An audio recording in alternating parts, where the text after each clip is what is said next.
ചാവക്കാട് നഗരസഭയിൽ ലഹരി വിരുദ്ധ ബോധവൽക്കരണ പരിപാടിക്ക് തുടക്കമായി.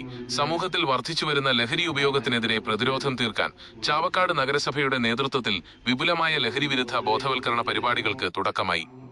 പദ്ധതിയുടെ ഔപചാരികമായ ഉദ്ഘാടനം നഗരസഭാ ചെയർപേഴ്സൺ എച്ച് അക്ബർ നിർവഹിച്ചു. നഗരസഭാ വൈസ് ചെയർപേഴ്സൺ ബിൻസി സന്തോഷ് ചടങ്ങിൽ അധ്യക്ഷത വഹിച്ചു. നഗരസഭാ സെക്രട്ടറി ഇൻചാർജ് പി റിഷ്മ സ്വാഗതം ആശംസിച്ചു. നഗരസഭാ clean city manager B Dileep പദ്ധതിയുമായി ബന്ധപ്പെട്ട റിപ്പോർട്ട് അവതരിപ്പിച്ചു. ലഹരിക്കെതിരെ ശക്തമായ നടപടികൾ സ്വീകരിക്കുന്നതിനും വിദ്യാർത്ഥികളിലും പൊതുജനങ്ങളിലും കൃത്യമായ അവബോധം സൃഷ്ടിക്കുന്നതിനുമായി വിപുലമായ പരിപാടികളാണ് നഗരസഭ ആസൂത്രണം ചെയ്തിട്ടുള്ളത്. ഇതിന്റെ ഭാഗമായി ഭാവി പരിപാടികൾ ഏകോപിപ്പിക്കുന്നതിനായി കൃത്യമായ ഒരു ആക്ഷൻ പ്ലാൻ യോഗത്തിൽ തയ്യാറാക്കി.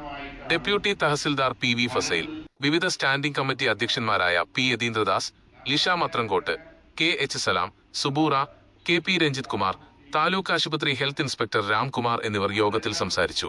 കൂടാതെ Chavakkad police, coastal police, excise ഉദ്യോഗസ്ഥർ, വ്യാപാരി വ്യവസായി പ്രതിനിധികൾ, ജനപ്രതിനിധികൾ, തൊഴിലാളി സംഘടനാ പ്രതിനിധികൾ, സ്കൂൾ അധ്യാപകർ, ICDS സൂപ്പർവൈസർ, നഗരസഭാ ജീവനക്കാർ തുടങ്ങി നിരവധി പേർ ചടങ്ങിൽ പങ്കെടുത്തു.